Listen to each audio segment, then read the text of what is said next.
Hey everybody, welcome to the Jesus Taxi Show. It's a rare rainy day here on a Tuesday in August. It's really cold for Colorado today, so stick around for the next half hour. We're going to be spending some time with some good local friends here. This is the Jesus Taxi Show.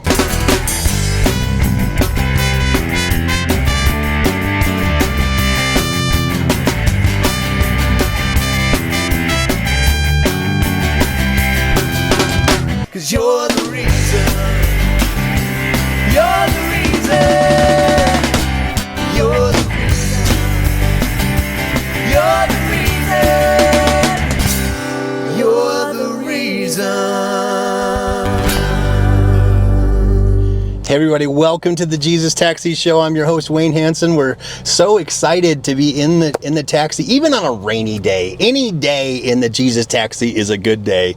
And I'm going to introduce you to a friend of mine that I met last year. I do a music gig right here in this place called the Coffee Shop, the Collective Coffee House in downtown Castle Rock. I do jazz music and that kind of thing, and I do country covers, I do original music and all that kind of stuff. But this guy helps do fundraising for Wellspring Community. Everybody, please welcome to the Jesus Taxi Show. This is Joel Smith. Thanks, Wayne.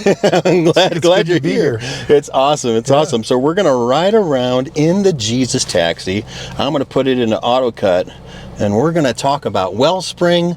We're going to talk about Jesus. We're going to talk about just I think your dad was a pedal steel guitar player. Yes, he was a pedal steel guitar country player. music. Yeah. So I'm just excited for this conversation. Good. Should be interesting. Yeah, right. We had a little snafu with the mount here, but I think we got it figured out, and everything seems to be working good. We're doing good. We're going to try to go down the one-way alley the right way here. So Joel, tell me, where did you grow up? Okay, I grew up in Westminster, actually. Okay, so you're a local. I'm a local, Colorado, one of the rare natives, right? Right, yeah. There's not too many of you.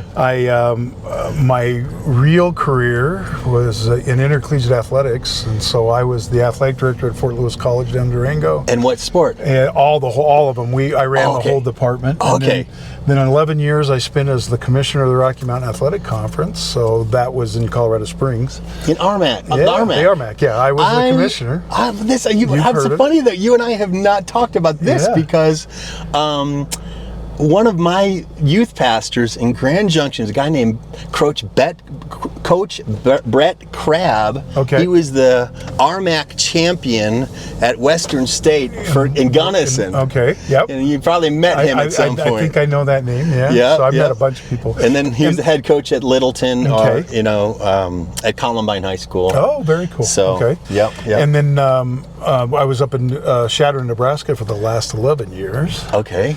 And then decided to retire. And so now I work for Wellspring Community trying to help them raise money. And you live in Castle Rock. And I live in Monument. Okay. So I live right on the Douglas County, El Paso County line. Nice. Really close to where Buc-ee's gets to go. Nice.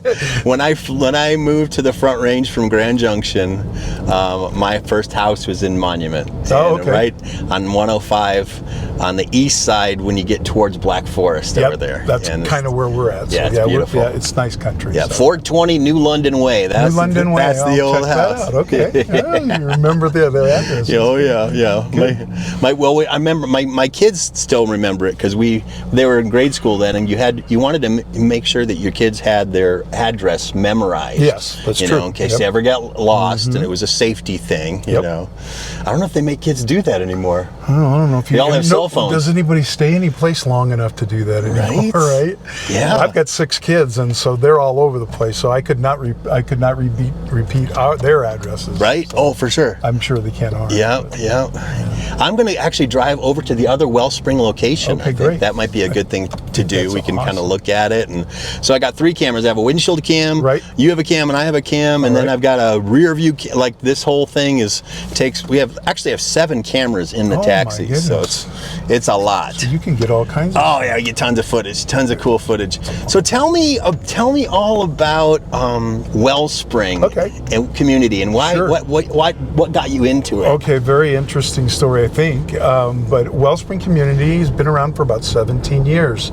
started by a mom who had an adult with IDD. What's IDD? IDD is intellectual and developmental disability. Okay. So it could be in a wide gamut of things that they might have. Could be severe or not as severe. Can be different levels, different things, different physical enemies. So anyway, she was hoping to find a way for her daughter to have things to do when she got out of high school. Yeah. And they started baking cookies in her kitchen. Yep. And she did it with her other friends, and eventually they got 4 or 5 different kitchens together, and they became kind of an industrial bakery. Wow. We still carry on the bakery today. We do $10,000 a month in sales. No kidding. It's all out of out of our Wellspring building here. No kidding. Yep. And is it selling to restaurants? And we sell them to some restaurants. We sell them to the hospital. You can get them out at the hospital, at Advent Hospital. Here, I'll do a quick. Here's a windshield cam of Wellspring right there, everybody. This is us, and we share space with Castle Oaks Covenant Church, which has been a great relationship for us. They basically use the facilities on the weekends, and we use it during the week. Yeah. And the bakery is over to the right where we're looking at right now. You can just see the F sign, I guess, but that's the bakery, just that little section over there. No kidding. Okay. And so there's a kitchen in there and everything. There's a kitchen in there, and it's small, but we're productive with what we can do here. And then we just use the classroom space that are here, and then we do a lot of so we do day programming for the adults with IDD. So we take them out on field trips. Basically, they go and they do all kinds of things like personal health and stuff like that. They will do community service. They will learn history. They learn health and sciences. We take them to the rec center, and they swim, and they go bowling, and they do different things. And each class has something like a theme, something like that. About how many adults do you have in the program? So a total about 120. Wow. And on any particular day, we'll deal with about 60. That's our capacity with teachers and transportation vehicles, all that other stuff. So so it's a busy place, right? And there's lots of demand because there's not a whole lot of places like us. There are other places that provide services for adults with IDD, but because we're a nonprofit, we're able to raise a little bit more money and really do some quality events for them and do stuff. So that was phase 1. Phase 2 is we provide work opportunities. So at the bakery and then at the collective, they all have opportunities to get jobs. And which is an amazing thing. So we have a large majority of them are all involved in some kind of work opportunity that we do for them. That's cool. So I think I told you, but and a lot of people in my audience know I have a special needs son. His name is Max. Okay, all right. And he's on the spectrum with autism, but he's high functioning. Okay, good. And he worked here at the Haynes outlet, at the outlet mall for about 4 or 5 years. Until the store went out of business. Haynes Champion closed a bunch of their stores, and when they closed the store here, Max was out of a job. Oh, that's true. And so then for the last 2.5 years, we've been on a job hunt with his job coach and making applications and doing job interviews everywhere and just all this stuff. And we just 2 weeks ago, he just landed a job at the home goods store next to TJ Maxx. Awesome. And then last week he did his training. So he does stocking. So he gets up early, 6:30 in the morning when they bring in the stock to the store. Max is putting stuff out on the shelves, and he's with autism. Of course, he's very meticulous. So everything has in a category, and he puts everything he's just good at organizing things, and it bothers him if it's not organized. And so it's a really good job for him. So one of our goals at Wellspring is to really provide opportunities where adults with IDD can actually flourish in the community, and do jobs just like you mentioned Max does, and so that's an excitement for us, is that we're able to provide some of those opportunities, and whenever somebody can do it in the community, that's great too. So for sure, there's way too, as you noted, there's not very many opportunities. So. It's very hard. And of course, my wife is done. He's on SSI, so he gets some benefits, and of course, as soon as he gets a job, the hour it cuts into his benefit. But we know that him working that job is more important than whatever money he gets from it, because he gets a sense of purpose. The sense of purpose. He gets really large. social interaction. He gets out of the house. Just out in the community, making new friends, just being in the world. Right. And it's a wonderful thing. That self-worth.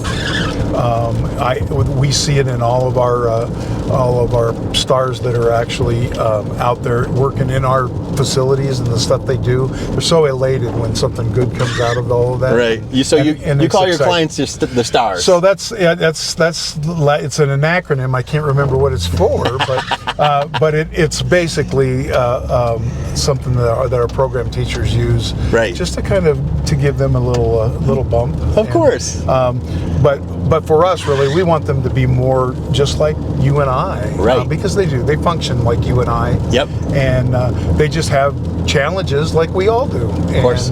And it's when people are willing to kind of work through those challenges that we see a really bi-directional opportunity for people to build relationships with them. And it's a cool thing. So did you have a family member that was special needs? Or not, no. And that's maybe, I don't know whether I appreciate it now more because I didn't, because I see what parents have to go through. Right. To me, that's probably the biggest thing in our deal. The energy level and the sacrifices that parents have to make. Oh, it's huge. Is huge and goes on, kind of silently, right? Mm-hmm. So. Well, you do it anyway. At least a good parent would. And that's the thing about it is it really does show God's love, because we all love our kids, and I have 6 of them, and I love every one of them, and I would have loved them all if they had any kind of disability. Of course. And honestly, they do. We just don't label it that, right? Like I have one that's got a learning disorder a little bit, but he makes it through stuff, and he's a IT guy, and that all works out fine, right? Right. So, but in this population that we're talking about, sometimes people just don't take it that step farther and kind of show the love. My executive director Nicole says in our tours all the time that we don't deal with money here. We do all the things we do are in exchanges of love. That's right. And so it's amazing the amount of love that you see going on all the time at Wellspring. Yeah. It really is. So. Yeah, I love, maybe I'll play a little clip. I recorded some of my jazz music at the patio there at the coffee house. I love playing there. I play there the second Thursdays of the month. Yep. And I play from 11 to 1. And if it's quiet and I can tell people are just trying to study or on their laptops, then I'll do instrumental music, right? But if a bus load of kids shows up and I know they want to do sing-alongs, then it's gonna be Rocky Mountain High. That's all right. And just all the songs, Billy Joel and all the songs that people love to sing along with, and just to bring joy. That's the whole idea. And it is a joyful place, and whenever you have those interactions with them, it's wonderful, right? Because they just want to listen to music, right? And it's a simple thing, but it's wonderful. What I love about the Collective Coffee Shop is people walk in from off the street. Or when I'm playing music, sometimes I can see them on the sidewalk. All of a sudden, they stop and they start listening. And they go, "I'm going to go over there." And then they go, "There's some good music. I'm going to get a cup of coffee, sit down, have a scone, and sing along." And it does bring in people. And it's awesome. Yeah. And then the public gets to interact with some of these folks who never probably get a chance to get out there much to interact, with the public. Right. And I brought a lot of people from my recovery group too, that other musicians, people that are playing or whatever, and some of my friends that come along, they want to play either playing bass or they're playing the cajon or whatever. They start to cry when they're playing music with me, and I can tell it touches their heart. Like, I see why you do this. Yes. I see why you do this, and they're like, it's another way of telling God, thank you. Yes. Right? Yes. God, I'm grateful. Thank you for the life you've given me. Help me to bring joy to somebody else. Yep. Right? And the kind of exchange that you have there lets them also feel that way. I think a lot of times they don't get to engage with people in a normal one-on-one scenario. And when you have them just sitting there talking to you while you're playing and you interact, that's exactly what our goal is to try to get them to be in a situation where that can happen. Right. That's right. That's great. Yeah. So, how long you been doing? How long you been doing the work? I retired a year and a half ago, and then I started. It's been a year now that I've been working for Wellspring. Yep. And the reason that I kind of got hooked into that, my wife found out about it about 2 years ago about Wellspring, and really likes working with the population. Right. So she's got a job as a teacher there. Oh, okay. So she's been a teacher for the last 2 years. Nice. And she actually called me one day and says, "Hey, I know I was in Nebraska." She says, "I know you got another year or two before you graduate."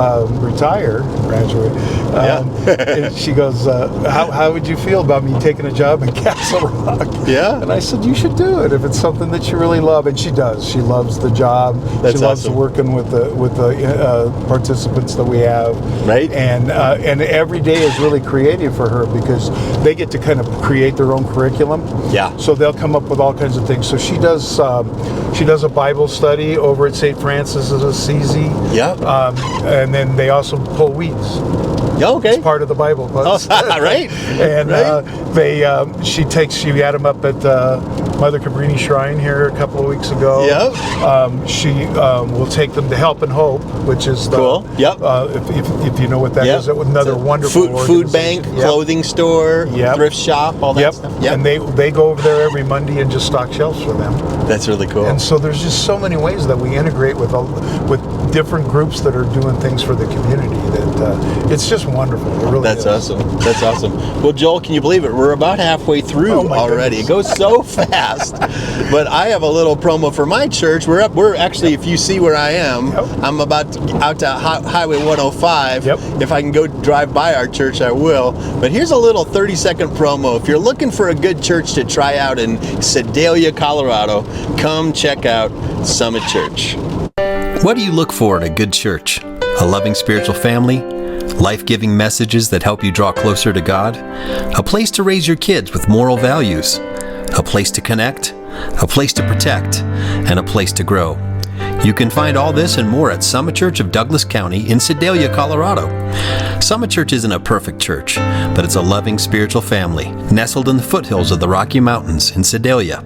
Come join us for an in-person worship at 10:30 a.m. Mountain Time at 4240 North Perry Park Road in Sedalia, Colorado, 80135, or join us live on our Facebook page at facebook.com/Summit Church Sedalia.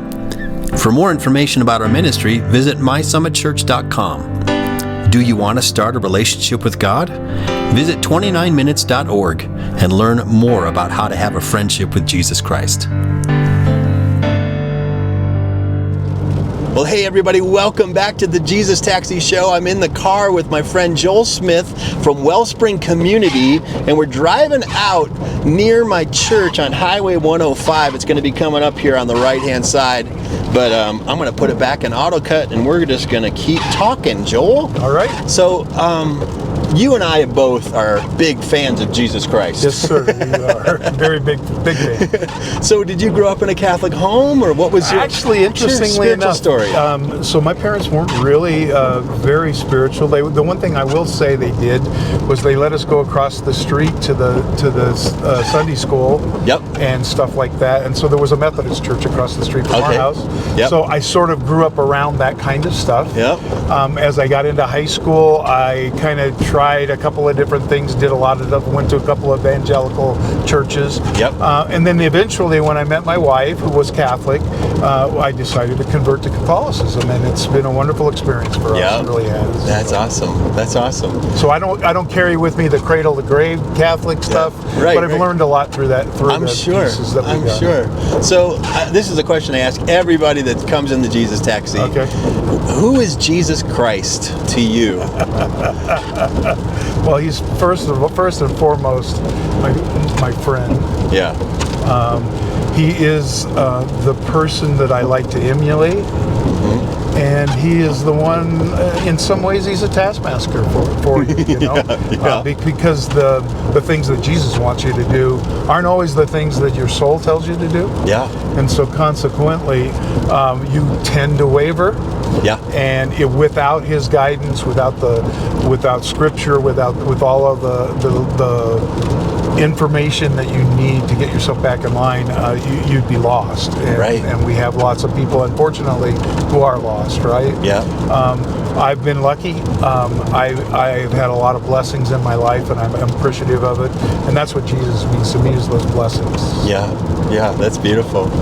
So yeah, my grandpa was a Methodist preacher. Oh, okay. And he was a very soft-spoken guy. You know, for a preacher especially, I'm not sure why it was that way, but whenever he would pray in the Old English. Oh, wow. You know, it was these and thous and Almighty God and all those things, you know, and I have so much respect for my grandfather that way. And then my dad, of course, was a Pentecostal preacher. Yes. And so I grew up in Detroit, Michigan, and inner city church. Wow. You know, and that was fun. that's where my love of cars and racing and motorcycles and chopping stuff up. And Sure. I'm always working on something in the garage, even if it's just for fun, you know. Yep. That's where a lot of that, and my love for music, you know, Motown. Right. Some of the best rock and roll comes out of Detroit. Absolutely. So, you know, that's a little bit my history. And, you know, Jesus Christ for me, I was a non-believer really into my teens. Because, you know, the Pentecostals are just so culturally other than, like, they're kind of separatists, you know. Right. Everything's about being holy. And, you know, we don't dance, we don't go to movies, we don't play cards, we don't, Right. you know, it's kind of like that old Footloose movie, you know what I mean? It was just no fun, you know. And I wanted to get out of that so bad. And my vision of Jesus, here's the church actually, on the right hand side. So it's just a little country church. Oh, it is. And we love it. Very nice. We love it. Yeah. I like it very much. Yeah, and it's just the voices in worship just ring. Oh, you that's know? cool. That's awesome. And it's just it's like an A-frame. yeah, Right? yeah. It's like the old school. Just the videos. It's just nostalgic when I walk in there. I always tell my church family I used to fall asleep in churches just like this. Well, yeah. Now you have to pay a little bit more attention. Now I'm the preacher. Yeah, exactly. You know, you mentioned a little bit about the history and this stuff that's around there. One of the things I like about the Catholic Church is there's a plethora of history to it, and then a lot of ceremonial stuff. So stuff that's really represents the love of Christ and the things that are going on, and just gives you the opportunity to kind of keep those things in your heart, just kind of like you're bobbling Jesus. Yeah, that's right. I got my dancing Jesus here on the dashboard for sure. Yeah. I think they made that toy as a joke back in the day, but a lot of people have it in a sincere way on their dashboard. I love the idea that Christ is with me everywhere I go. Yep. And that he knows every decision I make, and when I'm in a dangerous situation, he's there to help me. Yes, you know? And I think of crisis moments in my life. You know, when I was a little kid, and this is kind of like in the 70s. The seatbelt laws weren't in place then. Oh, yes. And I was crawling all over the back seat, and I was playing with a lock on the back door. And in Detroit they don't have these left-hand turns, they have these turnabouts. Yep. You have to go past the intersection and turnabout. Right. And at a turnabout, I was leaning against the back door and I fell out. Oh my God. And the car behind us ran over my arm, crushed my elbow. And they were afraid they were going to have to amputate my arm. Oh my goodness. And that's my most vivid, earliest memories as a kid was being at Beaumont Hospital in Detroit. And my mom taught me this poem that I've taught it to my own kids. And whenever we saw the moon, I don't know if you maybe remember this, it's a little rhyme. It says, God made the moon, and God made me. God loves the moon, and God loves me. I like that. And I was like, it was so simple, but it was an important thing for a toddler to remember. Right. Whenever I saw the moon. God made the moon. Right. God made me. Yeah. God loves the moon, and God loves me. That's awesome. And in Colorado, we're surrounded by nature all the time, right? And we see God in creation all the time, and then oftentimes it's so funny to me that the atheists sometimes are also the naturalists. You know what I mean? Yeah, like, how can you not transpose how can you not see God Yeah. in all of creation? Yeah. You know what I mean? It boggles me a little bit too. Yeah. I think for me, as I got older, the thing that's been the most important thing has been the voices of God that I get to hear, and that doesn't mean I'm in a horror show. Right. It means, actually what it means, or the way that I see it is, I've quieted myself enough to listen. Right. So, whenever you make prayerful moves on things and stuff like that, you really are think through them. Our move back from Nebraska to here, and to Nebraska, well, both of them were things that God was really, really involved with. Right. And there were reasons for things that happened. Like when we went to Nebraska, the Catholic Church there, they weren't doing anything with the community or with the people in the church to do Bible studies and stuff like that, and we helped create those because we had done those here. Yeah. And so all of a sudden this town had a whole new thing that it never had before. Right, because you were there. Yeah.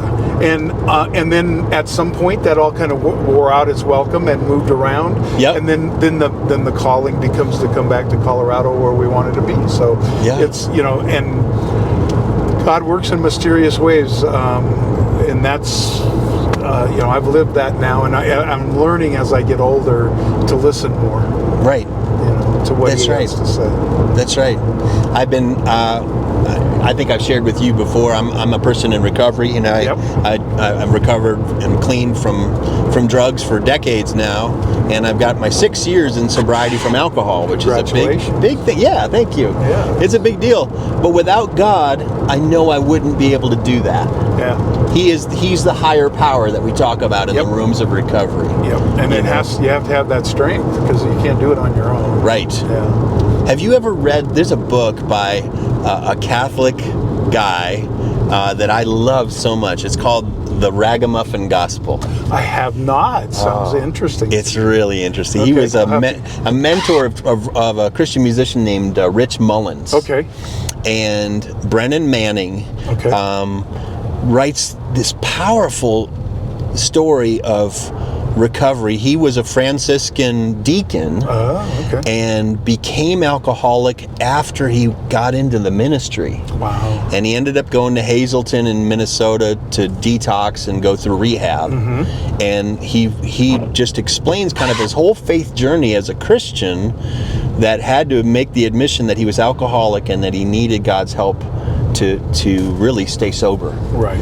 And the Ragamuffin Gospel is so powerful because it just comes down to the fact that even no matter who you are as a Christian, none of us are perfect. No. None of us have it all together. Nope. We're always going to need God's grace. Yep. We're never going to deserve it. It's only going to be the gift that He's given to us by His Son Jesus. Right? Yep. And that's why we call this the Jesus Taxi. Because I love it when not that we steer the conversation here, but a little bit that understanding what grace is all about. But for you, man, you talked about a lot of different church backgrounds, but what does the term grace mean for you? Oh, grace. Oh, I mean, to me, that's that silent part that I was talking about. It's so easy in your life to get moved along by the things that you do and the worries that you have and the things that are going on. But you've got to find grace by being quiet. Yeah. And when you get to that point, then grace is the blessing that Christ gives to you. Yeah. And it can be anywhere. So maybe those atheists that you talked about, that they're getting that, but I think that's coming from God. Right. and they're in the mountains and they love how peaceful it is. Great. That's a grace of God. That's right. And so one of the things that I think God does is He touches people in a lot of different places, and a lot of times we're not aware of what's going on. Right. I believe in angels. Me too. I think there are an amazing amount of angels around. Have you had any angel stories? Had an angel encounter? I don't know that anything. I've read a couple of really interesting books about angels. Yeah. I've got one. I got a couple, but one of them is worth talking about. The other one was just a happenstance. As a teenager, we saw these lights swirling around the church as we were walking up to it. Oh, wow. And it wasn't just me, it was several of us saw these lights. It was they were like balls of light, and they're just swirling around. So they swirled around us, and they swirled around the building, and then we're gone. And we believe they were angels, sure. probably. That's cool. If you got a visual on that, right? That would be awesome. And the fact that there were several of us there that all experienced it at the same time, which is kind of cool. I was with a friend of mine late one night coming over I-70, and it's kind of a slick deal, and we flipped a Jeep. And slid and blocked traffic, did all that other stuff, and all I remember was pulling the door up and walking out, and I was just like I was walking, and I go, how could that happen in a collision? There was stuff. I mean, there was stuff torn up and thrown all over the place. Wow. And so I attributed that to my guardian angel being in the situation to pull me out of the wreckage, and what's like the song, right? Pulled from the wreckage. Yeah. So, I was in a lot of rock bands in my teens and college years, and I had a solo rock career, and then I played with a band called Samaritan, and then I had a band called W, and I was in a band called One Accord, and they were like a gospel rock kind of thing. We were promoting North Central University. Okay. And we were playing a lot of these Assemblies of God churches back east, and recruiting for the school, trying to get high school kids to check out the university and come to college days to see if they wanted to enroll. Right. And I was, and it was a full-time. I had to travel for the school for a year, and I got a year of school paid for if I did it. Very cool. And I was just a poor preacher's kid, so a one-year scholarship was pretty good. Meant something. And so, right, for sure. And so we were playing a concert at the New Sharon Assemblies of God Church in New Sharon, Iowa. Wow. And we were there for a week because they had a missionary's guest house that we got to stay in. And this was the first night that I ever preached the gospel. Like they wanted me to share the gospel and then make an appeal. If you want to receive Christ as your Lord and Savior, raise your hand and we'll lead you in a simple prayer. And I'd never done that before. Oh, and for evangelicals, that's a big deal. And what if you make the appeal and nobody raises their hand? Nobody's right? You're like, oh no, I'm no good at preaching the gospel. Like I didn't want to get skunked. You know what I mean? Oh, and so I was nervous I wasn't even nervous about playing because I'd played the same set of music over and over again. I knew the songs backwards and forwards. Right. My best friend was a sound man, and he was a deaf ministries major. Oh my! The sound man. The irony of that was pretty funny. But I remember looking out at the audience, and in just couple rows in front of my buddy at the soundboard, there's this woman with platinum hair and piercing blue eyes. And on her lap, there was a child, also like a toddler, 2 or 3 years old, with curly platinum hair and piercing blue eyes. And I was fixated, even though I was nervous to preach that night, I was fixated on that lady, like, man, who is that person? She's interesting. Like, she must have a story. Like, it's one of these, sometimes you see people and you're like, who is that? Yeah, who's that person? I want to find out that person's story. Right. And it actually helped me not be so nervous. Yeah. And because I had something to distract me a little bit. So I preached the gospel, I made the appeal, and 19 people raised their hands to receive Jesus that night. Good for you. And it's like, oh, thank God, I'm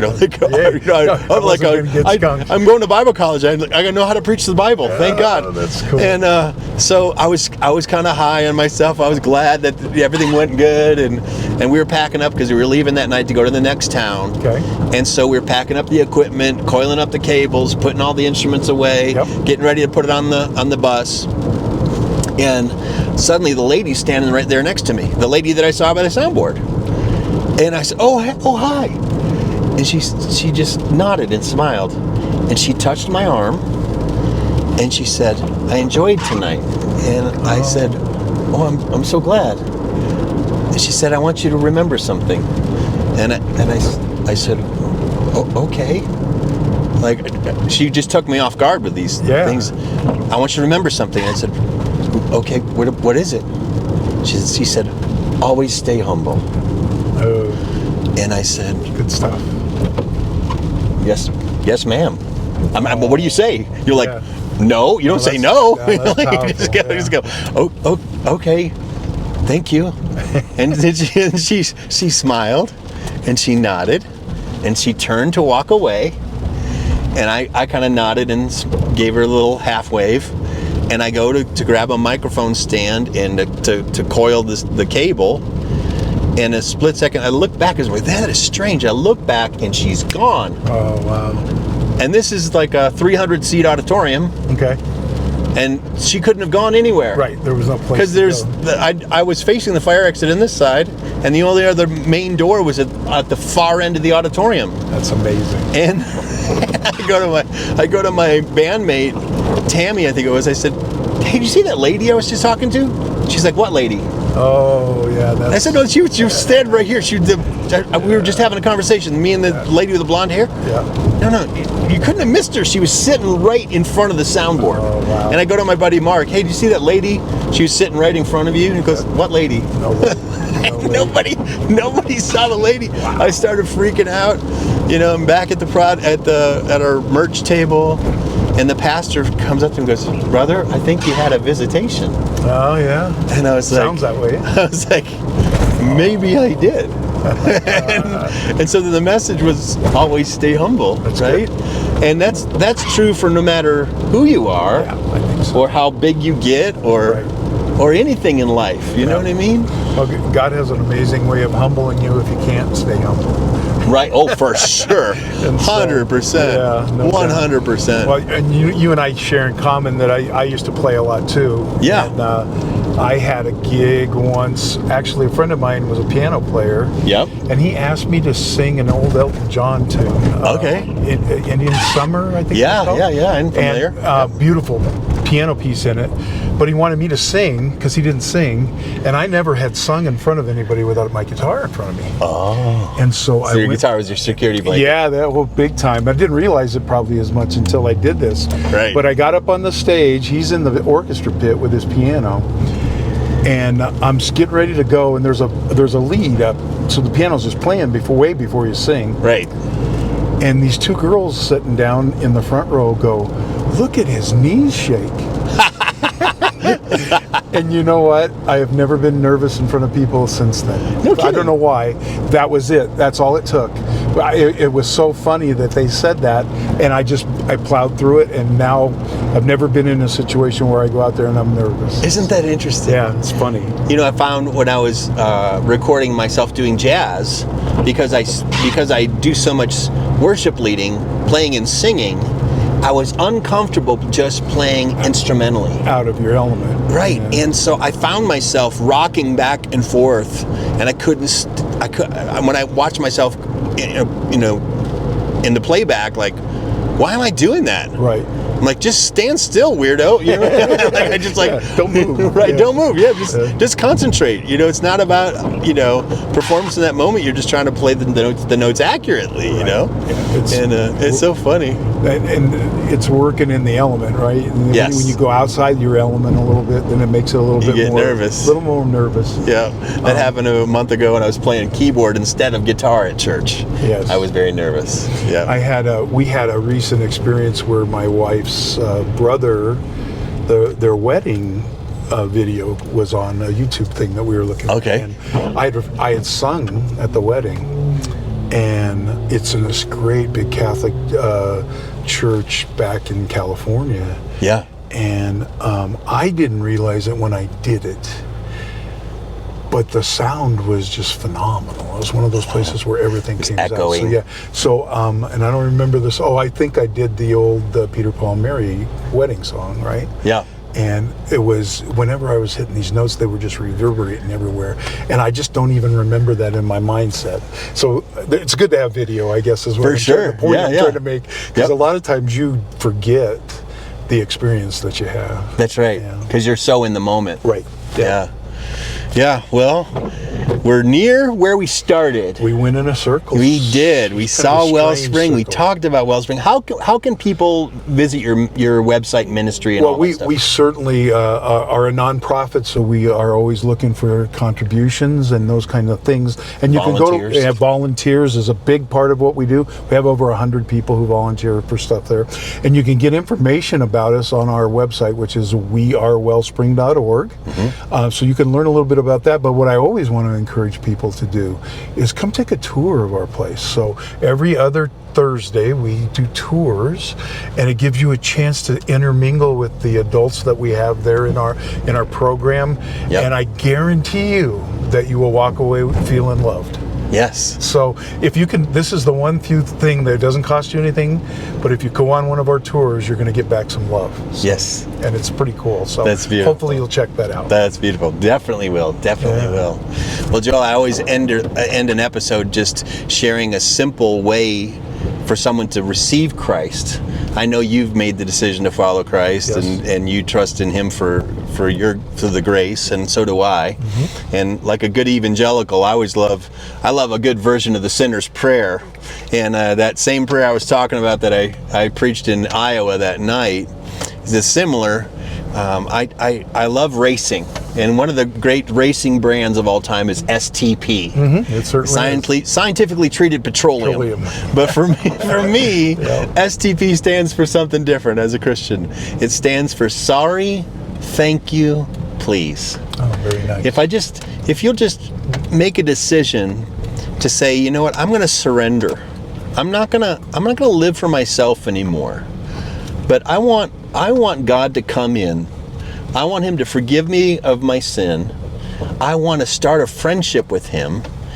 It's as simple as STP. Just praying a simple prayer of sorry, thank you, please.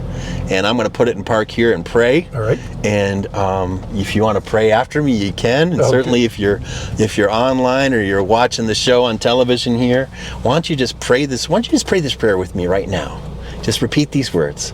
Say, dear Jesus, I'm sorry for my sin. Sorry for my sins. Thank you for dying on the cross for me. Thank you for dying on the cross for me. I believe God raised you from the dead, I believe God raised you from the dead, according to the scriptures. according to the scriptures. Please come into my heart. And be in my heart.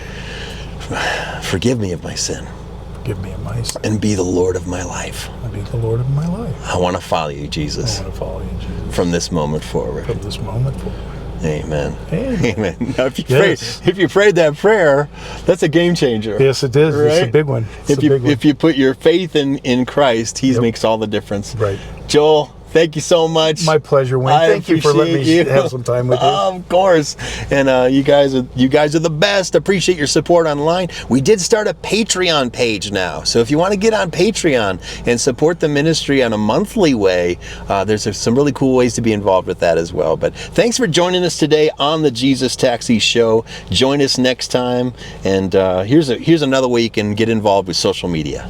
Hey everybody, thank you so much for watching the Jesus Taxi Show. Do me a quick favor today.